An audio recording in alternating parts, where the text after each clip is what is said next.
प्यारे मित्रों, भाइयों बहनों, आमंत्रित अतिथिगण, सच में मन में इस बात की पीड़ा है जिसके कारण से हमने बीते दिनों की एक कठिनाई को महसूस भी किया है, लेकिन कष्ट की उस क्षण में भी हमारे मन में हम में से जो गुजरे हैं उनके प्रति मैं बाबा महाकाल से कामना करता हूँ, उनको वो अपने चरणों में स्थान दे।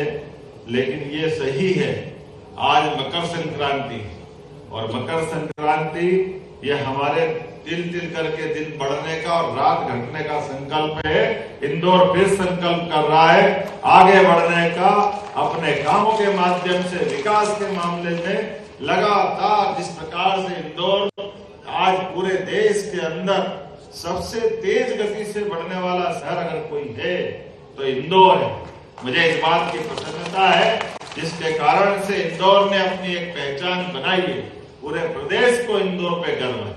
मुझे इस बात की प्रसन्नता है जब यहाँ विकास के मामले में आज हम कोई बात की शुरुआत कर रहे हैं तो सच में विकास के मामले में इंदौर ने, हम कई जिलों में इस बात पे इस तरह से रखते भी हैं कि इंदौर ऐसा शहर है कि हर एक कोई जिला इंदौर बनना चाहता है, पूरे प्रदेश में एक आकर्षण होता है। ये लगातार सब तरह से हमारे नेतृत्व की मेहनत, लगातार संघर्ष का परिणाम है। लेकिन ये बात सही है, कठिनाई के दौर में कठिन होता है, वो दौर भी हमको याद है। इसलिए हमने कहा कि इस कष्ट की घड़ी में हमारी सरकार ने जितना बन पड़ा है, नगर निगम ने जो बन पड़ा वो सब कुछ करने का प्रयास किया।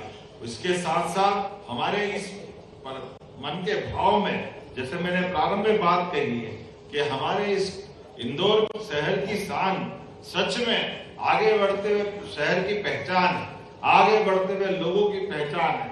हर कष्ट में, हर तकलीफ में उठकर खड़े होने की अपनी हिम्मत अगर किसी में है, इसलिए प्रधानमंत्री नरेंद्र मोदी जी के शब्दों में इंदौर सभी माहौल में आगे बढ़ने का नाम इंदौर, हर दौर में प्रथम ये इंदौर। और ऐसे माहौल में जब मैं आपसे कोई बात कर रहा हूं, सच में अहिल्या माता की नगरी, मालवा की शान, यशवंतराव महाराज, उनके जमाने से जिस प्रकार से इंदौर ने अपनी औद्योगिक अलग प्रकार से पहचान बनाई थी, व्यापार, व्यवसाय, कुशल नेतृत्व, कला का ये नाम, जिनके सभा मंडप, स्वर साम्राज्ञी लता मंगेशकर की जन्मस्थली, कितने प्रकार से इंदौर को याद किया जाए। और उतने में भी ये नर्मदा की जो बात चली वो सही है। मालवा के अंदर नर्मदा को लाने के लिए कितने प्रकार के संघर्ष हुए। और ये भी बात मैं जवाबदारी से कहना चाहूंगा, ये बड़ा दुर्भाग्य का पक्ष भी है। कांग्रेस के लोग आपदा में से अवसर केवल राजनीति के लिए ढूंढते हैं। मैं इस बात की उनको एक तरह से ताकीद भी कराता, भाई हमने इस कठिनाई के दौर को महसूस किया है, संवेदना के साथ महसूस किया है। लेकिन आप अगर लाशों पे राजनीति करने आओगे, इंदौर बर्दाश्त नहीं करेगा, कोई बर्दाश्त करने वाला नहीं है।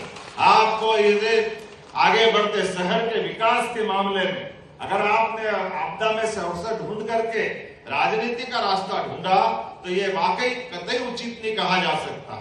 सकारात्मक विरोध करो, विपक्ष की आवाज विपक्ष के तरीके से रखो, हम सब उस बात से सहमत हैं। लेकिन अगर आपने बात निकाली तो बात दूर तक जाएगी, इससे कोई बच नहीं सकते। कांग्रेस, इतने पाप है तुम्हारे सिर पे कि सिर के बाल कम पड़ जाए, इतने पाप कांग्रेस ने करे इस देश और प्रदेश के साथ, सदैव उस प्रकार से व्यवहार किया।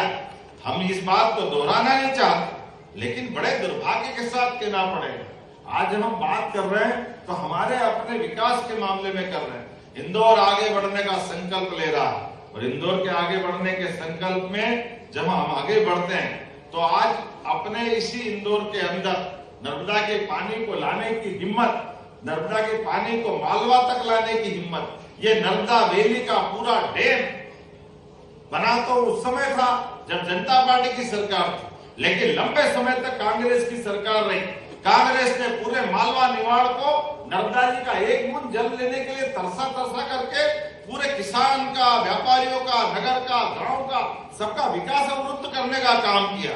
मुझे गर्व है सरदार सरोवर बांध बनाकर जिनने पूरा किया उनका नाम है श्रीमान नरेंद्र मोदी जी। जोरदार अभिनंदन श्रीमान नरेंद्र मोदी जी के माध्यम से। और नरेंद्र मोदी जी के बाद हमारी सरकार साध्वी उमा भारती, बाबूलाल जी गौर और शिवराज सिंह जी चौहान के बाद कहा 7.5 लाख हेक्टेयर का सिंचाई का रकबा था, आज हमारी सरकार को मिला के 56 लाख हेक्टेयर का सिंचाई का रकबा अगर हुआ है तो हमारी सरकारों के कारण से। कांग्रेस के शासनकाल में उस दौर में वो पानी दे सकते थे। अरे मध्य प्रदेश तो नदियों का मायका है, यहाँ नदियों में जल में परमात्मा की कृपा। हमारी नदियों से तो गुजरात, राजस्थान और जहां तक जिधर जरूरत पड़े हर तरफ जल राशि जाती। नर्मदानी अपोजिट में जाओ तो सोन नदी, गंगा बेसिन की नदी, पार्वती, काली सिंध, चंबल योजना जिसके माध्यम से राजस्थान कांग्रेस के माथे फिर ये कलंक आता है। राजस्थान के लोग प्यासे रहे, राजस्थान के लोग परेशान रहे, लेकिन पार्वती, काली सिंध, चंबल योजना में कांग्रेस ने दिल का बड़ा पन्नी दिखाया, मुकदमे में उलझाया। हमारे 15 जिले और वहां के भी 15 जिले, पूरा राजस्थान हम सब जानते हैं। राजस्थान के लोग वीरता में, धीरता में, गंभीरता में, व्यापार में, व्यवसाय में सब में आगे बढ़ने का मानता रखते हैं। लेकिन पानी की कमी की उनके पास कोई इसकी परमात्मा की कोई कमी रह गई कि आज राजस्थान में पानी मिल जाए तो उनके अपनी जवानी बदल जाती है, उनका अपना खेतों का माहौल बदल जाता है। लेकिन मुझे इस बात की प्रसन्नता है, माननीय प्रधानमंत्री नरेंद्र मोदी जी के बाद उनने अपने आशीर्वाद से 3 नदी जोड़ो अभियान के लिए पैसा मध्य प्रदेश के लिए जोरदार अभिनंदन। हमारे अपने पूरे प्रदेश की तस्वीर बदलने के लिए पार्वती, काली सिंध, चंबल योजना राजस्थान के साथ, केन बेतवा नदी जोड़ो अभियान उत्तर प्रदेश के साथ, पूरा बुंदेलखंड। कांग्रेस ने सदैव विजय पाई थी बुंदेलखंड से, लेकिन बुंदेलखंड के लगातार जिलों के अंदर सूखे पे सूखा पड़ता। नहीं तो बुंदेलखंड में किस बात की कमी? खजुराहो के वो आकाश से बातें करते हुए देवालय, अद्भुत सौंदर्य का प्रतीक, प्राकृतिक सौंदर्य, वन संपदा, माइनिंग, सब प्रकार की चीजें थी।